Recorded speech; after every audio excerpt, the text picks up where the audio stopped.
Halo adik-adik, ketemu lagi dengan Pak Arif. Bagaimana kabar kalian di rumah? Mudah-mudahan kalian selalu sehat ya. Hari ini sudah siap belajar kan? Ya, siap dong. Bapak harap walaupun kalian di rumah, kalian harus tetap semangat ya. Baik adik-adik, sebelum kita mulai pembelajaran, mari kita sama-sama memulainya dengan membaca basmalah bersama-sama. Bismillahirrahmanirrahim.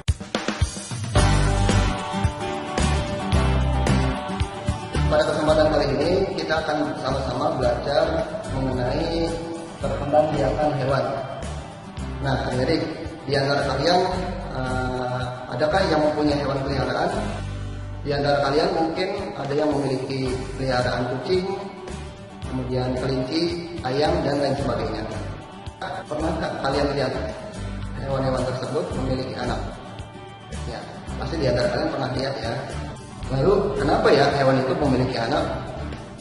Ya, jawabannya pasti untuk berkembang biak.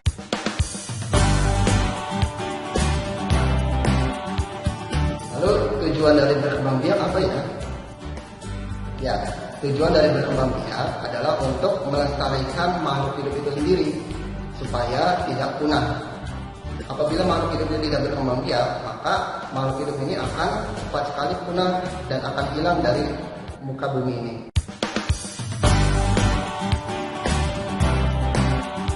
Perkembangbiakan hewan terdiri dari dua jenis, yaitu perkembangbiakan hewan dengan cara generatif, kemudian perkembangbiakan hewan dengan cara vegetatif.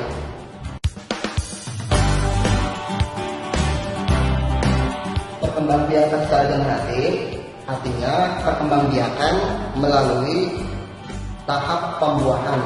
Apa itu pembuahan? Pembuahan adalah bertemunya sel jantan dan sel betina. Sel jantan disebut juga sebagai sel sperma. Kemudian sel betina disebut juga sebagai ovum. Bertemunya antara sel jantan dan sel betina disebut sebagai proses pembuahan. Jadi perkembangbiakan secara generatif adalah perkembangbiakan melalui tahap pembuahan. Sementara untuk perkembangan vegetatif adalah perkembangbiakan tanpa melalui proses pembuahan. Jadi perkembangbiakan vegetatif ini tanpa melalui bertemunya antara sel jantan dan sel betina.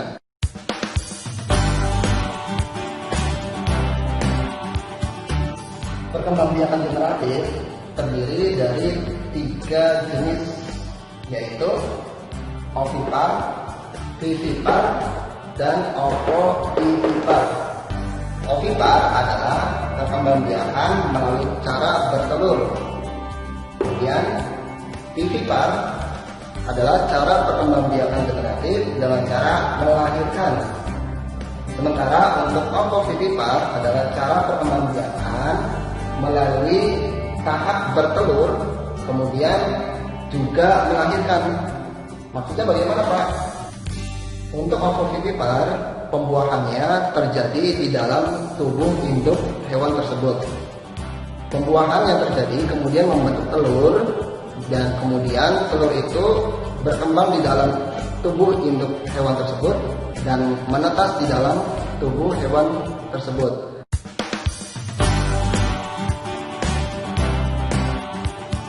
Dari ketiga jenis perkembangbiakan generatif ini masing-masing memiliki ciri-ciri khusus. Ciri-ciri dari hewan yang berkembangbiak dengan cara ovipar atau bertelur, yaitu hewan tersebut memiliki ciri yaitu tidak mempunyai daun telinga. Kemudian ciri yang kedua, tidak menyusui. Ya, baik. Untuk hewan yang berkembangbiak dengan cara vivipar atau melahirkan, hewan tersebut memiliki ciri-ciri yaitu memiliki daun telinga. Ya.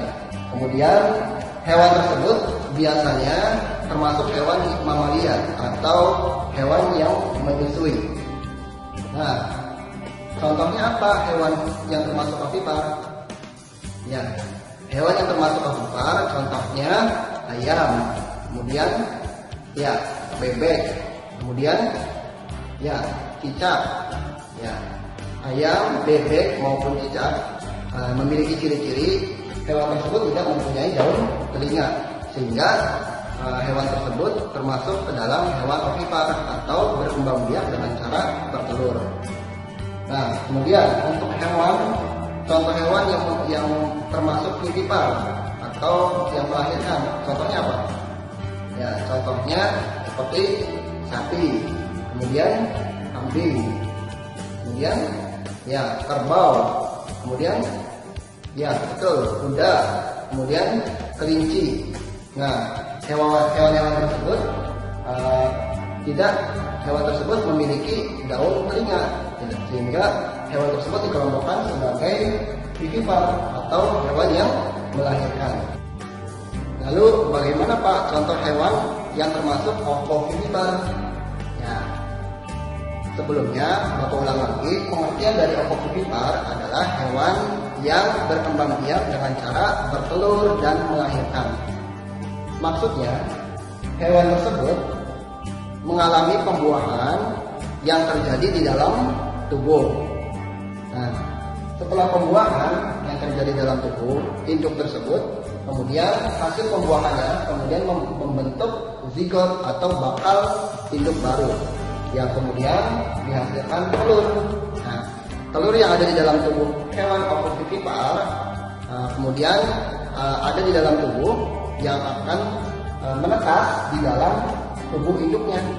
Nah, setelah itu hewan tersebut telurnya menetas di dalam tubuh, yang kemudian setelah menetas barulah hewan tersebut melahirkan ketika hewannya sudah sempurna bentuknya, maka disebut sebagai ovovivipar atau bertelur kemudian melahirkan. Ya, contohnya di sini yang biasa kita temui yaitu ikan hiu, kemudian ikan pari, kadal, dan ular boa.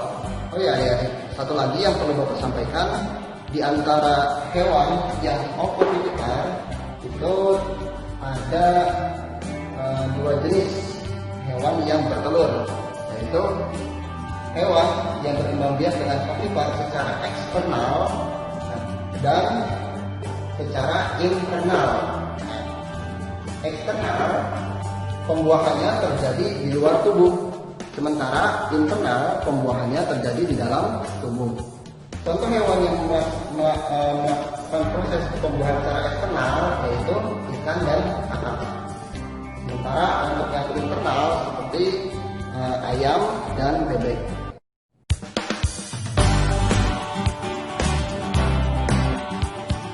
Nah, adik-adik, sampai di sini sudah cukup paham kan? Ya, untuk lebih pahamnya, Bapak simpulkan materi yang tadi Bapak jelaskan. Pertama, perkembangbiakan hewan terdiri dari dua jenis, yaitu perkembangbiakan generatif dan perkembangbiakan vegetatif. Perkembangbiakan generatif terdiri dari tiga jenis juga, yaitu ovovivipar, ovipar, dan vivipar. Karena ovipar adalah hewan yang bertelur, vivipar adalah hewan yang melahirkan. Sementara untuk yang ovovivipar adalah hewan yang bertelur juga melahirkan.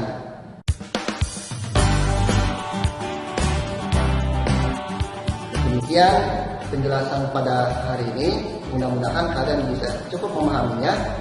Kurang lebihnya mohon maaf. Kita tutup dengan sama-sama membaca hamdalah. Alhamdulillahirabbil alamin. Assalamualaikum warahmatullahi wabarakatuh.